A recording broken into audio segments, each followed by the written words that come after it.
తెలంగాణలో సీఎం రేవంత్ రెడ్డి జూలు విధించే సమయం ఆసన్నమైందిట. అధికార పార్టీతో పాటు రాజకీయ వర్గాల్లో విస్తృతంగా జరుగుతున్న చర్చ ఇదే. ఇటీవల జరిగిన కేబినెట్ భేటీ తర్వాత మంత్రులతో ప్రత్యేకంగా సమావేశమయ్యారు సీఎం రేవంత్ రెడ్డి. ఆ సందర్భంగా సీఎం రేవంత్ రెడ్డి చెప్తున్నటువంటి ఈ వ్యాఖ్యలు ఇప్పుడు చర్చగా మారాయి.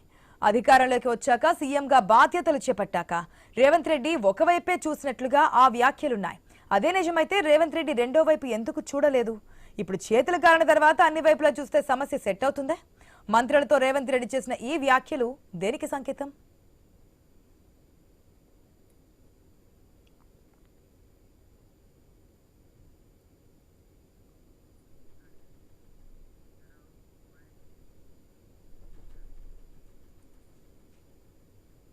ఇక తెలంగాణలో కాంగ్రెస్ అధికారంలోకి వచ్చింది తన రెక్కల కష్టంతో అని రేవంత్ రెడ్డి చెప్పినట్లుగా చెప్తున్న వ్యాఖ్యలతో అధికార పార్టీలో ఎంతమంది ఏకీభవిస్తున్నారు? రాష్ట్రంలో Congress party brand image Revanth ముందు తేలిపోయినట్లుగా భావించాలా అని ప్రశ్నిస్తోంది ఎందరూ. ఇది చాలా కీలక అంశంగా కొందరు పార్టీ నేతలు ఢిల్లీకి మోసేశారా? అలాగే తనను ఫెయిల్యూర్ సీఎంగా చిత్రీకరిస్తున్న వారిని రేవంత్ రెడ్డి గుర్తించారా? అయితే వారిపై ఎందుకు చర్యలు తీసుకోలేకపోతున్నారు? రేవంత్ చేతులు కట్టేసిందెవరు? ఇటీవల జరిగిన ఎపిసోడ్ లో మంత్రి కొండా సురేఖను కేబినెట్ నుంచి బర్తరఫ్ చేద్దామని రేవంత్ రెడ్డి భావించినట్లుగా లీకులు వస్తున్నాయి. ఇంకా చర్చ ఆగలేదు. మరి కొండా సురేఖను కేబినెట్ నుంచి తొలగించకుండా రేవంత్ రెడ్డిని అడ్డుకున్నది ఎవరు అన్నది కూడా పెద్ద ప్రశ్నే. బీసీ కోటా ఆశ్రమం బూమరాంగ్ కావడంతో రేవంత్ రెడ్డి రికార్డంలో పడ్డారన్నది గాంధీ భవన్ వర్గాలు చెప్పుకున్న మాట. ఇలాంటి సమయంలో 3 నెలల్లో రేవంత్ రెడ్డి ప్రభుత్వం కూలిపోతుందని సంచలన ప్రకటనలు చేశారు మాజీ ఎమ్మెల్సీ కపిలవాయి దిలీప్. ఈ సందర్భంగా మంత్రి పదవి రాలేదని తీవ్ర అసంతృప్తితో ఉన్న ఎమ్మెల్యే కోమటిరెడ్డి రాజగోపాల్ రెడ్డి పేరును ఉటంకించారు దిలీప్. మన నల్గొండ బీటెడే పాపం కోమటిరెడ్డి రాజగోపాల్ కు నేను ఆయన ఎంబటం ఆయన నన్ను కాంగ్రెస్ తీసుకుపోయాడు.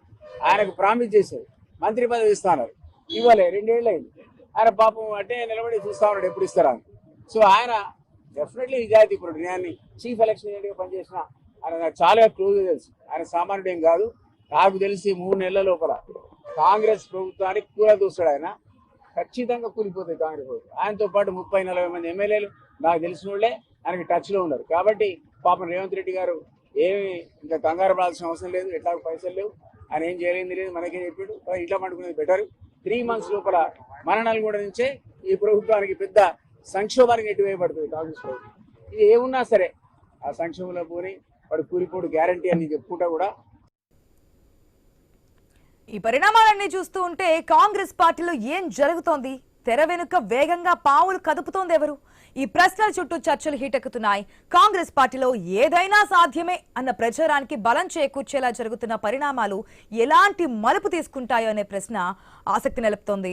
రైట్, మనం తెలంగాణలో కాంగ్రెస్ పార్టీ అధికారంలోకి వచ్చినప్పటి నుంచి ఏదో ఒక ఇష్యూ మనం చూస్తూనే మంత్రులు డైరెక్ట్ గా ఎమ్మెల్యేలు సీఎంని కార్నర్ చేస్తూ మాట్లాడడం, బహిరంగంగా విమర్శలు చేయడం ఇవన్నీ చూస్తుంటాం. ప్రత్యేకంగా 3 నెలల్లోనే ప్రభుత్వం కూలిపోతుందంటూ దిలీప్ కుమార్ ఏదైతే కామెంట్స్ చేశారో, రాజగోపాల్ రెడ్డికి మంత్రి పదవి ఇస్తారని చెప్పి ఇవ్వలేదు కాబట్టి ఆయన వెంట 30 నుంచి 40 మంది ఎమ్మెల్యేలు ఆయన టచ్ లో ఉన్నారు.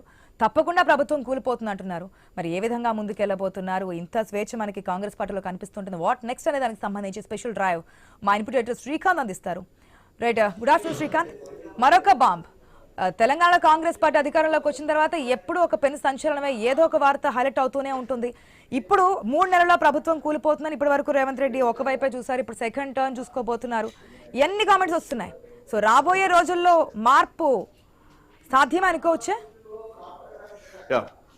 ఇట్స్ అన్ ఇంట్రెస్టింగ్ టాపిక్ అని చెప్పాలి. ఎందుకంటే తెలంగాణలో ఏం నడుస్తుందంటే, తెలంగాణలో రాజకీయం తప్ప అడ్మినిస్ట్రేషన్ ఏం నడుస్తుందో అర్థం కానటువంటి పరిస్థితి. ఓవైపు ఐఏఎస్ అధికారులే వాలంటరీ రిటైర్మెంట్ తీసుకుంటున్నటువంటి పరిస్థితి. ఇంకోవైపు అధికారులకు ముఖ్యమంత్రి రేవంత్ రెడ్డి ఇంటికి పిలిపించి రివ్యూ సమావేశాలు ఏర్పాటు చేస్తున్నారు. వాళ్ళకి ఆదేశాలు ఇస్తున్నారు. ముఖ్యమంత్రి అధికారులు రివ్యూ చేస్తున్నటువంటి పరిస్థితి. వాళ్ళ అధికారులు వర్క్ కాన్సన్ట్రేట్ చేయట్లేదు, ఫైళ్లు పెండింగ్లు ఉంటున్నాయని చెప్పేసి ముఖ్యమంత్రి అధికారులకు క్లాస్ వీకేటువంటి పరిస్థితి. మంత్రులకు అధికారులకు సమన్వయం లోపించిందన్నటువంటి వాతావరణం కనిపిస్తోంది. ఇట్లా నేపథ్యంలో ముఖ్యమంత్రి మాటను ఎవరు వినట్లేదు. ముఖ్యమంత్రిని దాటేసి ఏకంగా మల్లికార్జున ఖర్గేకో, కేసీ వేణుగోపాల్కో, సోనియా గాంధీకో లేదా రాహుల్ గాంధీకో కంప్లైంట్ చేసేటువంటి శక్తివంతమైనటువంటి కాంగ్రెస్ నాయకులు కాంగ్రెస్ పార్టీలోనే ఉన్నారు తెలంగాణలో.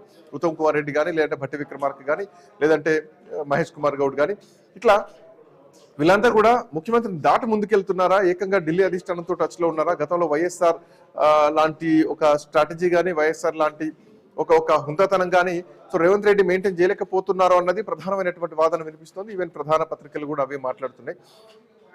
రేవంత్ రెడ్డి పిసిసి అధ్యక్షుడిగా ఉన్నప్పుడు పార్టీని ఒంటి చేత్తో గెలిపించారు అని చెప్పడంలో ఎట్లాంటి సందేహం లేదు. రేవంత్ రెడ్డిని మార్చేటువంటి పరిస్థితులు మాత్రం ఉండకపోవచ్చు, ఎందుకంటే అధిష్టానం అంత ధైర్యం చేస్తుందన్నటువంటి పరిస్థితులు మాత్రం లేవు.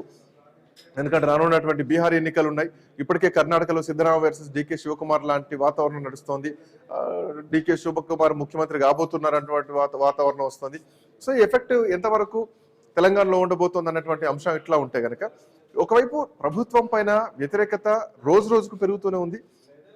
బీసీ రిజర్వేషన్ల విషయంలో స్థానిక సంస్థల ఎన్నికల్లో 42% రిజర్వేషన్లు ఇంకా పెండింగ్ లోనే ఉంది. దానికి సంబంధించి ఎట్లాంటి నిర్ణయం ఇంకా తీసుకోలేదు. పార్టీపరంగా ఇస్తానన్నది కూడా ప్రకటన చేయలేదు.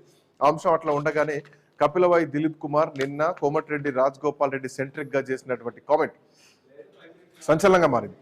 3 నెలల్లో ఈ ప్రభుత్వం కూలబోతోంది. సో అది నల్లగొండ నుంచే మొదలుగా పోతోంది. కోమటిరెడ్డి రాజగోపాల్ రెడ్డి దీనికి అంకురార్పణ చేయబోతున్నారు. రాజగోపాల్ రెడ్డికి మంత్రి పదవి ఇవ్వలేదు. సో ఆయన 30-40 మంది ఎమ్మెల్యేలు ఆయనతో టచ్ లో ఉన్నారని చెప్పినటువంటి పరిస్థితి. అయితే రేవంత్ రెడ్డి వెంట ఎమ్మెల్యేలు ఎంతమంది ఉన్నారు, అసలు ఎమ్మెల్యేలు ఉన్నారా లేరా అనేటువంటి ప్రశ్న ఇటువైపు ఆటోమేటిక్ గా వస్తుందని చెప్పాలి. ఎందుకంటే అటు కోమటిరెడ్డి వర్గం కోమటిరెడ్డికే ఉంటుంది, అటు పొంగులేటి వర్గం పొంగులేటికే ఉంటుంది, ఇటు నాయని వర్గమా లేదంటే కొండ వర్గమా లేదంటే కడియం వర్గమా కడియంకే ఉంటా ఉంటుంది.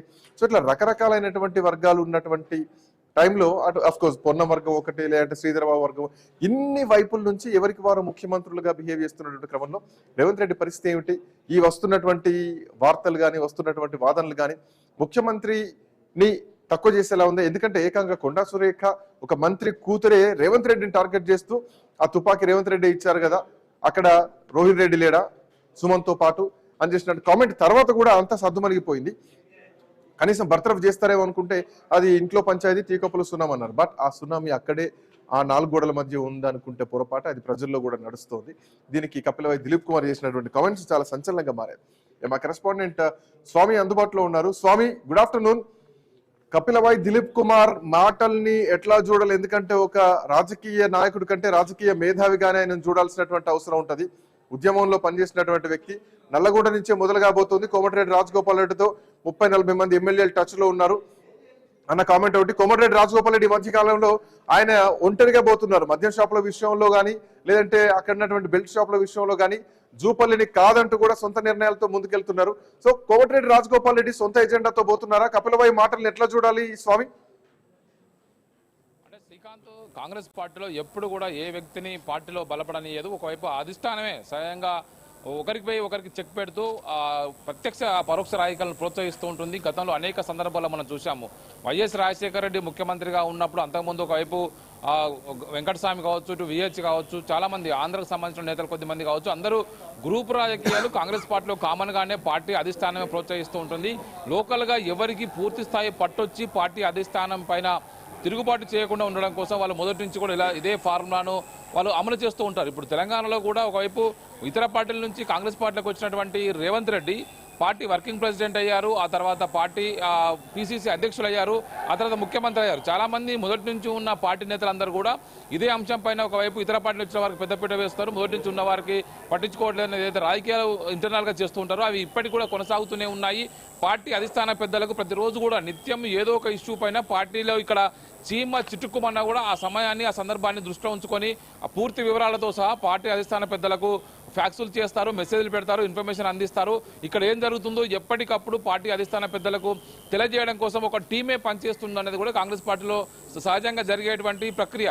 కానీ ఇప్పుడు ముఖ్యమంత్రి రేవంత్ రెడ్డి చేస్తున్నటువంటి ఈ సమయంలో ఆయనకు వ్యతిరేకంగా చాలా మంది సీనియర్లు ఉన్నారు. వాళ్ళని కాదని చెప్పేసి ముఖ్యమంత్రి పదవిని రేవంత్ రెడ్డికి అప్పచెప్పారు. రేవంత్ రెడ్డి రెక్కల కష్టంతోనే ఆ ముఖ్యమంత్రి కాగలిగారు, కాంగ్రెస్ పార్టీ అధికారంలోకి తీసుకురాగలిగారు.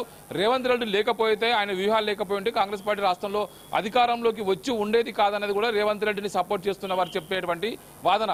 కానీ చాలా మంది కూడా కాంగ్రెస్ పార్టీకి వచ్చినటువంటి వేవును రేవంత్ రెడ్డి అనుకూలంగా మార్చుకున్నారు.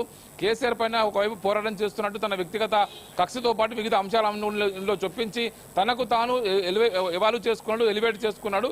ఇందుకు కాంగ్రెస్ పార్టీని ఒక ప్లాట్ఫామ్ గా వాడుకున్నారనేది కూడా మొదటి నుంచి కాంగ్రెస్ పార్టీలో ఉన్నవారు చెప్తున్నటువంటి ఒక వాదన. ఈ మొత్తానికైతే ఎవరి వాదన ఎలా ఉన్నప్పుడు కూడా రీసెంట్ గా జరుగుతున్నటువంటి పరిణామాల్లో కొద్దిమంది కాంగ్రెస్ నేతలు మంత్రి పదవి వచ్చిన వారు, మంత్రి పదవుల్లో ఉన్నవారు, ముఖ్యమంత్రి పదవి ఆశించిన వారు, కొత్తగా మంత్రి పదవి వర్గంలోకి రావాలనుకున్న వారంతా కూడా ఎప్పటికప్పుడు వాళ్ళ లోకల్ రాజకీయాలు చేస్తూ పార్టీని డిస్టర్బ్ చేస్తున్నారు అనేది కూడా ఇంకొక వాదన లేకపోలేదు. ఇప్పుడు డీసీసీల ఎంపిక కావచ్చు, మిగతా పదవుల పంపకాలు కావచ్చు, చాలా మంది ఇప్పుడు మీరు అన్నట్టు కోమటిరెడ్డి రాజగోపాల్ రెడ్డి కూడా కాంగ్రెస్ పార్టీ నుంచి బీజేపీలోకి వెళ్ళారు, బీజేపీలోంచి మళ్ళీ కాంగ్రెస్ పార్టీలోకి తీసుకొచ్చారు. కాంగ్రెస్ పార్టీలోకి వచ్చే ముందు తనకు మళ్ళీ గెలిస్తే మంత్రి పదవి ఇస్తామని అష్యూరెన్స్ ఇచ్చారు. ఒకవైపు గడ్డం వివేక్ వెంకటస్వామికి మంత్రి పదవి ఇచ్చారు, తనకు ఎందుకు ఇవ్వలేదని చెప్పేసి ఆయన బాహటంగానే మాట్లాడుతున్నారు. ఇలాంటి క్రమంలోనే ఒకవైపు కపిలభాయ్ దిలీప్ కుమార్ అంటే వారు ఇప్పుడు పాదయాత్ర కొనసాగిస్తున్నారు. ఆ పాదయాత్ర సందర్భంగా తెలంగాణలో జరిగేటువంటి రాజకీయ పరిణామాలు ఆయన విశదీకరించే ప్రయత్నం చేశారు. గతంలో కేసీఆర్ తో కలిసి పనిచేశారు, బీజేపీలో పనిచేశారు, ఇప్పుడు సొంతంగా పనిచేస్తున్నారు. అంటే ఇక్కడ కొన్ని పాయింట్స్ ఏంటంటే ఈ డాట్స్ ఎందుకు కలపాల్సి వస్తుందంటే స్వామి, ఈ మధ్య కాలంలో మంత్రుల మధ్య జరుగుతున్నటువంటి పంచాయతీలు మనం చూస్తున్నాం. అడ్లూరికి పొన్నంకి బడది, పొన్నంకి శ్రీధర్ బాబుకి బడది, కొండ సురేఖకు కడియంకి బడది, కొండ సురేఖకు ఉత్తమ్కి బడది, కొండ సురేఖకు పొంగులేటికి బడది, కొండ సురేఖకు నాయనికి బడది.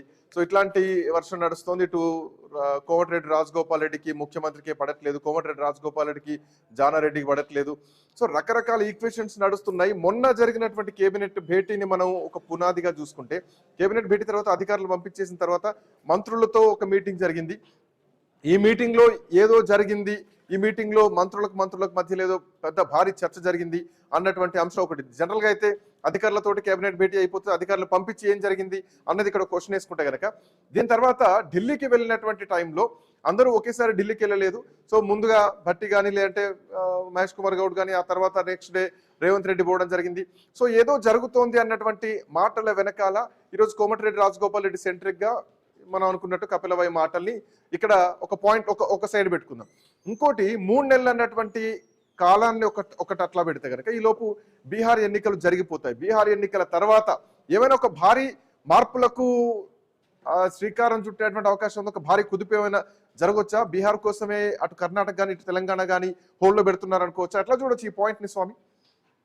అంటే శ్రీకాంత్, కాంగ్రెస్ పార్టీ అధిష్టానం రీసెంట్ గా ఖర్గే వార్తలను కనుక మనం పరిశీలిస్తే కనుక తెలంగాణలో రేవంత్ రెడ్డి ముఖ్యమంత్రి అయిన తర్వాత ఆయన అంబిషన్ అయినటువంటి ముఖ్యమంత్రి పదవిలోకి వచ్చారు. 2.5 సంవత్సరాలు గడిచిపోతుంది.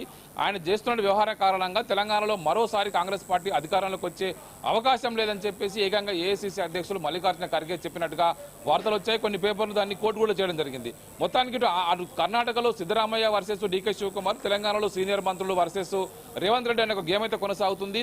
ఈయన ఇదే విధంగా వదిలిపెడితే పార్టీ మొత్తం సర్వనాశనం అయిపోతుంది. రానున్న రోజుల్లో మళ్ళీ మనకు అవకాశం రాదు. ఒకవైపు భారతీయ జనతా పార్టీ కాచుకొని కూర్చుంది. రేవంత్ రెడ్డి కొంత చంద్రబాబు నాయుడుకు ఉన్నటువంటి సాన్నిధ్యం కారణంగా, ఎన్డీఏ పెద్దలతోటి బీజేపీ పెద్దలతోటి ఆయనకు ఉన్నటువంటి సాన్నిధ్యం కారణంగా కొంత ఆయన సస్టైన్ కాగలుగుతున్నారు. పరిస్థితి తలకిందులు అయితే రేవంత్ రెడ్డి తన వర్గాన్ని మొత్తం తీసుకెళ్లి బీజేపీలో కలిపేసి బీజేపీ నుంచి గవర్నమెంట్ ఫామ్ చేయడం కోసం ప్రయత్నం చేస్తారనే ఒక ఆలోచన కావచ్చు, అనుమానం కావచ్చు కాంగ్రెస్ పార్టీ సీనియర్ నేతల్లో లేకపోలేదు. మొన్న జరిగినటువంటి కేబినెట్ సమావేశంలో కూడా ఒకవైపు అధికారులతోటి ఒక అఫీషియల్ కేబినెట్ సమావేశం అయిపోయిన తర్వాత ఆ తర్వాత పొలిటికల్ కేబినెట్ ఏర్పాటు చేసుకున్నారు.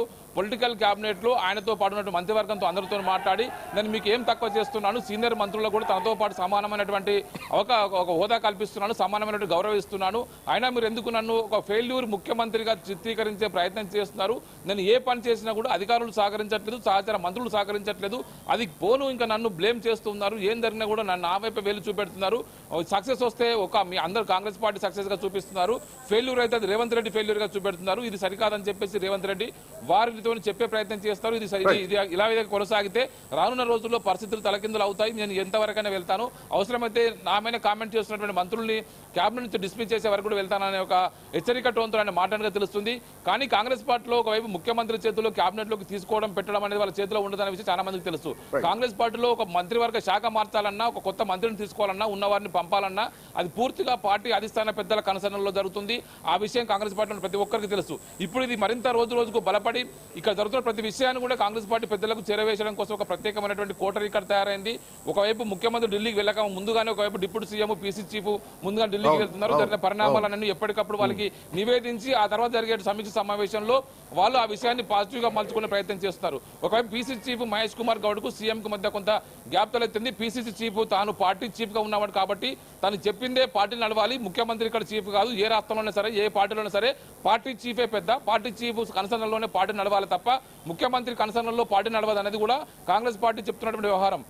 ఒకవైపు ప్రధానంగా బట్ ప్రాంతీయ ఎక్కడ పార్టీల్లో జరిగింది స్వామి, ఎక్కడ జరిగింది? ఎందుకంటే అంతకుముందు మధు యాష్టి గౌడ్ పేరు ప్రధానంగా వినిపించింది, ఆయనకు పిసిసి అధ్యక్షుడు ఇస్తున్నారు, లేదు తన వర్గీయులకు కావాలని చెప్పేసి ఆ పట్టుబట్టి మహేష్ కుమార్ గౌడ్ కు పిసిసి వచ్చేలాగా చేసుకున్నారు రేవంత్ రెడ్డి అన్నది ప్రధానంగా ఉన్నటువంటి అంశం. రేవంత్ రెడ్డి తీసుకొచ్చి పెట్టుకున్నారు. అట్లాంటి వ్యవహారం ఎక్కడ బెడిసికొట్టింది? ఇది మొత్తం అధిష్టానం నుంచి నడుస్తుంది అనుకోవాలా పార్టీ వ్యవహారం అంతా?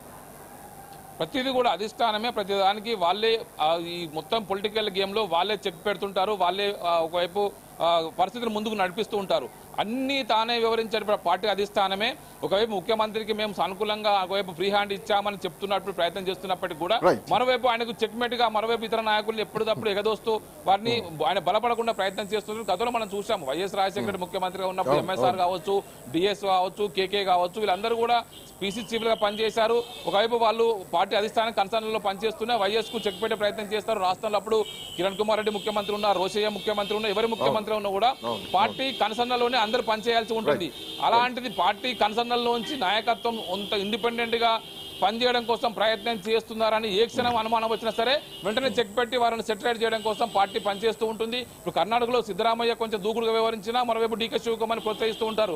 ఇద్దరికి మధ్య కొంత సగం టైం కేటాయించామని చెప్పి డీకే శివకుమార్ పదే చెప్పుకుంటున్నారు. సిద్ధరామయ్య టైం అయిపోయిందని చెప్పేసి సిద్ధరామయ్య కొడుకుతోనే బయటికి కామెంట్ చేయించారు. ఇంకా మా నాన్న రాజకీయ కాలం ముగిసిపోయింది, త్వరలోనే నాయకత్వం మార్పు ఉంటుందని చెప్పేసి సిద్ధరామయ్య కొడుకుతోనే చెప్పించే పరిస్థితి ఆ పార్టీలో ఉన్నదంటే రాజకీయాలు మనకి ఏ స్థాయిలో కాంగ్రెస్ పార్టీ చెక్మెంట్ రాజకీయాలు చేస్తుందో మనం అర్థం చేసుకోవచ్చు. Srikanth, thank you Swami, thanks for joining. So మొత్తానికి తెలంగాణలో ఏం జరుగుతోంది? భారీ రాజకీయ కుదుపు జరగబోతోందా? కుర్చీ మార్పులు జరగబోతున్నాయా? ఎందుకంటే కాంగ్రెస్ పార్టీ స్ట్రాటజీస్ మనం చూస్తున్నాం. ఏకంగా సిద్ధరామయ్య కొడుకుతోటే మా నాన్న రాజకీయ జీవితం ఇక అయిపోయింది, త్వరలోనే నాయకత్వ మార్పు ఉండొచ్చు అన్నటువంటి కామెంట్ అంత ఈజీగా రాదు. సో కాంగ్రెస్ పార్టీ ఏం చేయబోతోంది? బీహార్ ఎన్నికల తర్వాత ఏం జరగబోతోంది? తెలంగాణలో ఒక భారీ చర్చకు తెరదీస్తోంది. మా కరెస్పాండెంట్ నల్గొండ నుంచి కిరణ్ అందుబాటులో ఉన్నారు. సో నల్గొండ కేంద్రంగానే ఏదో జరగబోతోంది, రాజకీయంగా భారీ మార్పులు జరగబోతున్నాయి. ఈ ప్రభుత్వం కూలబోతోంది, రాజగోపాల్ రెడ్డికి మంత్రి పదవి ఇవ్వలేదు, 30-40 మంది ఎమ్మెల్యేలు రాజగోపాల్ రెడ్డితో టచ్ లో ఉన్నారు అని కపిలవాయి దిలీప్ కుమార్ నిన్న నల్గొండ నుంచి మాట్లాడారు. వాస్తవానికి అట్లాంటి పరిస్థితి ఉందా? రాజగోపాల్ రెడ్డి ప్రభుత్వాన్ని కూలగొట్టేటువంటి శక్తి రాజగోపాల్ రెడ్డికి ఉందా? నిజంగానే 30-40 మంది ఎమ్మెల్యేలు కోమటిరెడ్డి కుటుంబంతో ఉన్నారా? అట్ ది సేమ్ టైం నిజంగానే ఒక ఫెయిల్యూర్ సీఎం గా చిత్రీకరించేటువంటి కుట్ర రేవంత్ రెడ్డి పైన ఏమైనా జరుగుతుందా? ఏం జరుగుతోంది కిరణ్? శ్రీకాంత్, ప్రస్తుతం అయితే తెలంగాణలో ఒక ఆసక్తికరమైనటువంటి చర్చ అయితే జరుగుతా ఉంది. మాజీ ఎమ్మెల్సీ కపిలవాయి దిలీప్ కుమార్ కొన్ని ఆసక్తికరమైన వ్యాఖ్యలు చేశారు. ఇప్పుడే ఆ వ్యాఖ్యలు పెద్ద చర్చకు తెరలేపినటువంటి పరిస్థితి అయితే ఉంది. కాంగ్రెస్ ప్రభుత్వం మూడు నెలల్లో కూలబోతుందని అటువంటి అభిప్రాయాన్ని అయితే వ్యక్తం చేశారు. చాలా రోజులుగా మనం గమనిస్తున్నాం, మునుగోడు ఎమ్మెల్యే కోమటిరెడ్డి రాజగోపాల్ రెడ్డి మంత్రి పదవి రాలేదనేటువంటి ఆవేదనతో ఆయన చాలా రోజులుగా కూడా ఇటు రేవంత్ సర్కార్ పై అసంతృప్తితో ఉన్నారు. ఈయనతో పాటు జడ్చర్ల ఎమ్మెల్యే అనిరుద్ధ్ రెడ్డి, అదేవిధంగా మహబూబ్నగర్ ఎమ్మెల్యే ఎన్ఎం శ్రీనివాస్ రెడ్డితో పాటు కొంతమంది మంత్రులు కూడా ఆయనపై అసంతృప్తితో ఉన్నట్టు మనకు స్పష్టంగా తెలుస్తా ఉంది. చాలా రోజులుగా చూస్తున్నాం మంత్రుల పోరు వ్యవహారానికి సంబంధించి కావచ్చు, ఇటు రేవంత్ పై ఎమ్మెల్యేలు అసంతృప్తిగా ఉన్నటువంటి వ్యవహారం కావచ్చు, వీటన్నిటిని బేస్ చేసుకుంటే ఇటు మాజీ ఎమ్మెల్సీ వ్యాఖ్యలు నిజంగా ప్రభుత్వం కూలబోతుంది అనడానికి కూడా రాజగోపాల్ రెడ్డి వ్యవహారం చూసుకుంటే కూడా కిరణ్, ఈ మధ్యకాలంలో బెల్ట్ షాప్ల విషయంలో కానీ లిక్కర్ షాప్ల విషయంలో కానీ ఒక టైం పెట్టేసి ఒక హుక్కును జారీ చేస్తున్నారు. ఇక్కడ ఇదే నడవాలి అని చెప్పేసి ఒక సంచలన నిర్ణయాలు తీసుకుంటున్నారు. అది ప్రజలకు ఇష్టమైన నిర్ణయమే కానీ ప్రభుత్వానికి పెద్దగా ఇష్టం లేకపోయి ఉండొచ్చు. ఎందుకంటే జూపల్లి కృష్ణారావు ఆయన కాదు ఇన్ఛార్జ్, నేను మంత్రిని అని చెప్పేసి ఆయన దగ్గర నుంచి కూడా కొన్ని సంకేతాలు వచ్చినాయి. సో మునుగోడు తెలంగాణలో భాగమే, అది మునుగోడు సపరేట్ ఏం కాదు అన్నటువంటి వర్షన్ కూడా వినిపించింది. So Rajagopal Reddy version complete against the government ఉందా, అగెనెస్ట్ ద పార్టీ ఉందా? ఎట్లా చూడాలి? ముఖ్యమంత్రి పైన కోపంతో ఆయన సొంత నిర్ణయాలు తీసుకొని ప్రజలకు దగ్గరయ్యేటువంటి ప్రయత్నం చేస్తున్నారా? 3 నెలల తర్వాత జరగబోయేటువంటి ఒక పరిణామాన్ని ముందే కపిలవాయి ఊహించి చెప్తున్నారా? ఎట్లా చూడొచ్చు ఈ అంశాన్ని? నిజంగా ప్రభుత్వం అంటే అమలు చేస్తున్నటువంటి వ్యవహారం సంబంధించి కావచ్చు, ఇటు రేవంత్ వైఖరి విషయంలో కోమటిరెడ్డి రాజగోపాల్ రెడ్డి అసంతృప్తి పక్కన పెడితే నిజంగా ప్రభుత్వం కూల్చేటువంటి బలం ఆయన దగ్గర ఉందా అనేటువంటి ఒక చర్చ కూడా జరుగుతూ ఉన్నటువంటి పరిస్థితి అయితే ఉంది. చాలా రోజులుగా కూడా రేవంత్ పై అసంతృప్తితో ఉన్నారు. చాలా మంది మంత్రులు అసంతృప్తితో ఉన్నటువంటి నేపథ్యంలో రేవంత్ యాంటీ వర్గాన్ని మొత్తం కూడా కోమటిరెడ్డి రాజగోపాల్ రెడ్డి క్యాచ్ చేసుకుంటున్నారా అనేటువంటి ఒక చర్చ కూడా జరుగుతా ఉంది. ఆ నేపథ్యంలోనే కపిలవాయి దిలీప్ కుమార్ వ్యాఖ్యలు కూడా కొంత ఆసక్తికరంగా మారినటువంటి పరిస్థితిని మనం చూస్తా ఉన్నాం. కొద్ది రోజుల క్రితం కూడా ఒక చర్చ జరిగింది. మల్లికార్జున ఏఐసిసి నాయకులు ఖర్గే తో కూడా కొంతమంది అసంతృప్తి ఎమ్మెల్యేలు భేటీ అయ్యారని, ఆ భేటీలో భాగంగా తన ఆవేశాన్ని, తన ఆవేదనను, ఆక్రోశాన్ని కూడా ఆయన ముందు వెళ్ళగక్కినట్టు కూడా అసంతృప్తి ఎమ్మెల్యేలకు సంబంధించి ఒక వాయిస్ అయితే ఒక లీక్ అయినటువంటి పరిస్థితి అయితే ఉంది. ఆ నేపథ్యంలోనే అసంతృప్తి ఎమ్మెల్యేలతో మల్లికార్జున ఖర్గే ఆయన కొన్ని కీలక వ్యాఖ్యలు చేశారని, నిజంగా కాంగ్రెస్ పార్టీని రేవంత్ రెడ్డి సర్వనాశనం చేస్తా ఉన్నారని, వచ్చే రానున్న రోజుల్లో కూడా కాంగ్రెస్ పార్టీ అధికారులకు వచ్చే ప్రసక్తి లేదని కూడా ఆయన చేసిన వ్యాఖ్యలు ఇటు మీడియాలో కావచ్చు, సోషల్ మీడియాలో కావచ్చు హల్చల్ చేశారు. నిజంగా ఆ ఖర్గేతో ఆ అసంతృప్తి ఎమ్మెల్యేలకు సంబంధించి ఇటువంటి చర్చ జరపాలని అనేది కూడా కొంత ఆసక్తికరమైన చర్చ జరుగుతున్నటువంటి నేపథ్యంలో తాజాగా దిలీప్ కుమార్ చేసినటువంటి సెన్సేషనల్ అయితే కామెంట్స్ ఒక చర్చకైతే దారి తీసింది. కొద్ది రోజులుగా ఈ రాజకీయ అంటే కాంగ్రెస్ పార్టీలో జరుగుతున్నటువంటి పరిణామాలు చూస్తుంటే మాత్రం కపిలభాయ్ దిలీప్ కుమార్ అన్నట్టు కూడా అన్నంత పని జరుగుతుందా అనేటువంటి ఒక చర్చ కూడా జరుగుతూ ఉన్నటువంటి పరిస్థితి అయితే ఉంది. ఆ నేపథ్యంలోనే అసంతృప్తి సంబంధించిన ఎమ్మెల్యేలంతా ఏకమవుతున్నారు అనేటువంటి ఒక చర్చ అయితే జరుగుతా ఉంది. ఈ 3 నెలల్లో నిజంగా కాంగ్రెస్ పార్టీ కూలబోతుందా, అసంతృప్తి ఎమ్మెల్యేలంతా ఏకమవుతున్నారు అనేటువంటి అది కూడా చూడాల్సి ఉంటుంది. Srikanth, thank you Kiran, thanks for joining. ప్రముఖ విశ్లేషకులు సీనియర్ జర్నలిస్ట్ విజయ్ గారు కూడా మనతో పాటు జాయిన్ అయ్యారు. నర విజయ్ గారు ఏంటి అంతర్గత యుద్ధాన్ని ఎవరు సృష్టిస్తున్నారు? నిజంగానే అంతర్గతంగా ఒక యుద్ధం నడుస్తోందా? ప్రభుత్వం ఫెయిల్యూర్ సీఎం అని ఎవరైనా చిత్రీకరిస్తున్నారా, లేదంటే వాస్తవ పరిస్థితి అట్లాగే ఉందా? రేవంత్ రెడ్డి వెంట ఎమ్మెల్యేలు ఉన్నారా, లేదంటే ఆ టీం అంతా చేంజ్ అయిపోయారా? కోమటిరెడ్డి రాజగోపాల్ రెడ్డి వెంట నిజంగానే 30-40 మంది ఎమ్మెల్యేలు ఉన్నారా?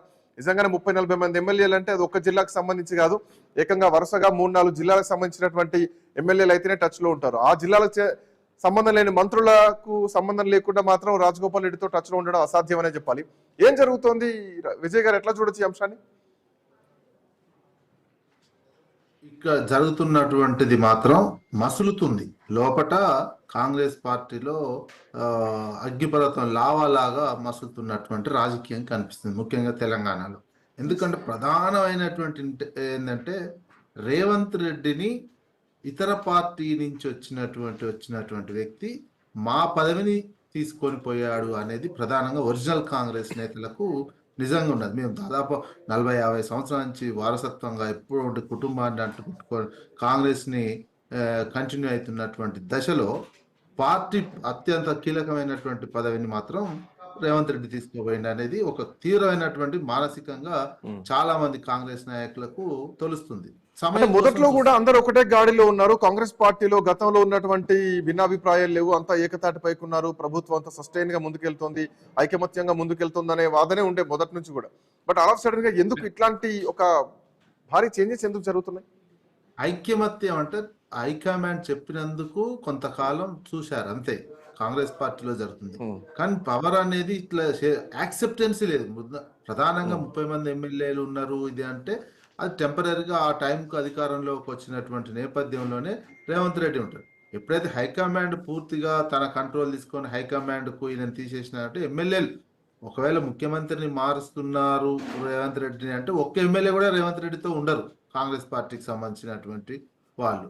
అట్లాంటి పరిస్థితి.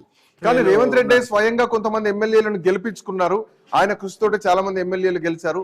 అట్లాంటి ఎమ్మెల్యేలు కూడా ఒక భక్తి ఏం లేకుండా, కొంత కన్సర్న్ లేకుండా మారతారంటారా? అట్లాంటి కనీసం వర్గాన్ని కూడా మెయింటైన్ చేసే పరిస్థితి లేదు ఒక ముఖ్యమంత్రి. వర్గాన్ని ఏది మెయింటైన్ చేసి మన ఎందుకంటే ఉద్యమ సమయాన్ని కాంగ్రెస్ పార్టీ చూస్తుంది. ముఖ్యమంత్రిని మారుస్తుందంటే ఎవరు ఒక్కరిద్దరు, ఆయన ఒక ఫేస్ వాల్యూ తోటి రేవంత్ రెడ్డి ఫేస్ వాల్యూ తోటి గెలిచినటువంటిది కాదు. ఆ టైం కాడ లీడర్షిప్ ఉన్నటువంటి సందర్భంలో ఉన్నటువంటిది తప్ప ఆయన ఫేస్ వాల్యూ తోటి టికెట్లు ఇప్పించుకొని ఎంతమందిని గెలిపించుకుంటే అదొక తీరు. గెలిపించుకున్నా ఉండరు. ఇప్పుడున్న రాజకీయ పరిస్థితులలో ఎట్లుంటారంటే మారుస్తున్నారు సీఎం, కొత్త సీఎం అంటే అంత కొత్త సీఎం తోటి వెళ్ళిపోతారు అంతే. సీఎం గా ఉన్నటువంటి వాళ్ళు కాంగ్రెస్ పార్టీ కల్చర్ పార్టీని దాటిపోయేటువంటి సిచ్యువేషన్ చాలా తక్కువగా ఉండే అవకాశం కనిపిస్తుంది. అది గతంలో రాజశేఖర రెడ్డి కూడా జగన్ ఉన్నాడు, అట్లాంటి సిచ్యువేషన్ అట్లాంటి పరిస్థితి ఇక్కడ లేదు. జగన్ కున్న పరిస్థితి రేవంత్ రెడ్డికి లేదు కాంగ్రెస్ పార్టీలో. కాంగ్రెస్ పార్టీ ఎంతసేపటికి ఇప్పుడు ఒకటి జూబ్లీ హిల్స్ ఎలక్షన్, మరొకటి బీహార్ ఎలక్షన్. దీని తర్వాత రాజకీయ పరిణామాలు ప్రెజర్ పెరుగుతుంది. జూబ్లీ హిల్స్ ఎలక్షన్ తర్వాత రాష్ట్ర కాంగ్రెస్, తెలంగాణ కాంగ్రెస్ లో విపరీతమైనటువంటి ఒత్తిళ్లు. కాంగ్రెస్ ఓడిపోతే మాత్రం చాలా అసలు ఇంకొక పాయింట్ నాకు ఒకసారి లింక్ చేయండి. నడుస్తుంటాయి. కర్ణాటకలో ఒకవైపు సిద్ధరామయ్య కొడుకే స్టేట్మెంట్ బాజాప్తా స్టేట్మెంట్ ఇచ్చారు. ఇక ముఖ్యమంత్రి మార్పు రాజకీయ ఇక్కడ భారీ నాయకత్వ మార్పు జరుగుతుంది అని సిద్ధరామయ్యకు యాంటీగా జరిగింది. అంటే కాంగ్రెస్ పార్టీ ప్రోద్బలం లేకుండా జరిగేటువంటి పరిస్థితి కాదు, ఆ మాట రాదనే చెప్పాలి. అండ్ దీనికి ఇంకా టైం పట్టొచ్చేమో. బట్ ఈలోపు బీహార్ ఎన్నికలు కూడా అయిపోయిన తర్వాత ఇందాక మనకు ఉన్నటువంటి చర్చలో 3 నెలల తర్వాత ఇక్కడ భారీ కుదుపు జరగబోతోంది. అంటే బీహార్ ఎన్నికల తర్వాతనే కర్ణాటక అండ్ తెలంగాణ రెండు ఒకేసారి చేంజెస్ ఎక్స్పెక్ట్ చేయొచ్చు. అట్లాంటి పరిస్థితులు ఉన్నాయనుకోవచ్చా? రెండొకేసారి ఉండకపోవచ్చు, వాళ్ళకంటే ఒప్పందం ఉందని అంటున్నటువంటి కర్ణాటకలో చేంజ్ చేసిన తర్వాత వెంటనే ఇక్కడ అదైతే ఊపందుకుంటది. కర్ణాటకలో ముఖ్యమంత్రిని చేంజ్ చేశారు అంటే ఒకేసారి 2 చోట్ల చేయరు. తెలంగాణలో క్రమంగా వైఫై లేదు, 2 నెలల కాలం అయిపోయింది. వైఫల్యాలు, ప్రజల్లో వ్యతిరేకత, టెస్ట్ కింద జూబ్లీహిల్స్ ఎలక్షన్ కావచ్చు, అదేవిధంగా స్థానిక సంస్థల ఎలక్షన్స్ కావచ్చు, పార్టీలో జరుగుతాయి. వాటికి కూడా సంబంధం ఉండదు. విత్ ఇన్ ద పార్టీలో మాత్రం అసమ్మతి పెరుగుతుంటది. ఇక తట్టుకోలేరు. ఒరిజినల్ కాంగ్రెస్ నేతలు ఇక తట్టుకోలేరు. నెక్స్ట్ టైం మళ్ళా కాంగ్రెస్ పార్టీ వచ్చేది ప్రజల్లో వ్యతిరేకత పెరుగుతుంది అనే అంచనాకు వచ్చారంటే ఉన్నటువంటి నాయకులు, ఉన్నటువంటి ఎవరైతే సీనియర్ నాయకులు ఉన్నారో, మేము 1 సంవత్సరం కానీ 6 నెలలు కానీ ముఖ్యమంత్రి అయి తీరాలి అనే కాన్సెప్ట్ తోటే రాజకీయాలు చేస్తారు ఇక కాంగ్రెస్ పార్టీ. ఇంకొక ఛాన్స్ మనం తీసుకోకూడదు, ఇంకొక ఛాన్స్ ఇవ్వకూడదు. పార్టీ మరొకసారి అధికారం లేదు, ప్రజల్లో వ్యతిరేకత వస్తుంది అని అర్థమైన తర్వాత కాంగ్రెస్ పార్టీలో రాజకీయాలు చాలా వేగంగా మారుతాయి. మాకు సంబంధం లేదు, తీసేయండి, ముఖ్యమంత్రిని మార్చండి, మేము ఏడాదైనా ఉంటామని విత్ పార్టీలో చాలా ప్రెషర్స్ ఉంటాం, లేకపోతే పోతాం అనేటువంటి స్థాయికి కూడా కొంతమంది వెళ్ళిపోయి వేరే ఇతర పార్టీల సహకారం కూడా తీసుకునే అవకాశం ఉంటుంది. ఆ రకమైనటువంటి సిచ్యువేషన్ లోకి మాత్రం కాంగ్రెస్ పార్టీ, ఎందుకంటే ఒకటి ఇక్కడ ఆర్థిక సంక్షోభం ఉన్నది, ప్రజల కోరికలు అన్ని నెరవేర్చలేకపోతున్నారు, ప్రజల్లో అసంతృప్తి పెరుగుతున్నది. విత్ ఇన్ ద పార్టీలో కూడా ఎమ్మెల్యేలను సాటిస్ఫై చేయట్లేరు, మంత్రుల మీద అజమాయిషీ చేయిస్తున్నారు, రాయించుకుంటున్నారు ఆర్టికల్స్, మంత్రుల మీద నేనే పెత్తనం, కానీ ఒక్క మంత్రి కూడా ఇంట్లో. ఇట్లాంటి పూర్తిగా ఒక్కొక్కటి యాడ్ అవుతూ వస్తున్నటువంటి సిచ్యువేషన్ చూస్తున్నాం. ఎప్పుడో బయటపడక తప్పదు. చూద్దాం. సో మొత్తానికి 24 నెలల ఈ పాలనా కాలంలో ఆల్మోస్ట్ 23 నెలలకు వస్తుంది. జూబ్లీహిల్స్ ఎన్నికలు ఒకవైపు ఉన్నాయి, స్థానిక సంస్థల ఎన్నికలకు సంబంధించినటువంటి అంశం ఇంకా పెండింగ్ లోనే ఉంది. సో ఇట్లాంటి నేపథ్యంలో ఏం జరగబోతోంది? ముఖ్యమంత్రిని ఫెయిల్యూర్ గా ఎవరు చిత్రీకరిస్తున్నారు? మంత్రులకు ముఖ్యమంత్రులకు మధ్యలో గ్యాప్ వచ్చిందా? పిసిసికి ప్రభుత్వానికి అంటే ముఖ్యమంత్రికి మధ్యలో గ్యాప్ వచ్చిందా? అధికారులు మంత్రుల మాట వినే పరిస్థితి లేదా? మంత్రులకు అధికారులకు సయోధ్య లేదా? అధికారులతో ముఖ్యమంత్రి భేటీ చేయాల్సినటువంటి, సమీక్ష చేయాల్సినటువంటి పరిస్థితులు వస్తున్నాయా? సో ఎందుకు కేబినెట్ లో ఏం జరిగింది? మంత్రులకు ముఖ్యమంత్రికి మధ్య ఎక్కడ జరుగుతోంది? ఎందుకు కొండ సురేఖ కూతురు కామెంట్ చేసినా కానీ కొండ సురేఖ విషయంలో ఎట్లాంటి చర్యలు తీసుకోకపోవడం, జరుగుతున్నటువంటి ప్రతి పరిణామాలని, జరుగుతున్నటువంటి ప్రతి అంశాన్ని అక్కడి వరకే క్లోజ్ అవుతోంది. మేడర్ అండ్ టెండర్ల విషయంలో, పొంగులేటి కొండ విషయంలో, లేదంటే కొండ మురళి, కడియ శ్రీహరి విషయంలో, నాయన్ రాయందరు, కొండ సురేఖ విషయంలో, అడ్లూరి, పొన్నం ప్రభాకర్ విషయంలో, శ్రీధర్ బాబు, పొన్నం ప్రభాకర్ ఎక్కడెక్కడ లోపలనే క్లోజ్ అయిపోతున్నాయి. ఏం జరుగుతుందో అర్థం కానటువంటి పరిస్థితి. బట్ ఇట్లాంటి నేపథ్యంలో ముఖ్యమంత్రిని టార్గెట్ చేస్తూ మాట్లాడుతున్నారా? ఏం జరుగుతోంది? సో చూద్దాం. లెట్స్ సీ జూబ్లీహిల్స్ ఎన్నికల తర్వాత ఏం జరగబోతుంది. That's all for now. Next updates continue అయితే కీప్ వాచింగ్ ఐ న్యూస్.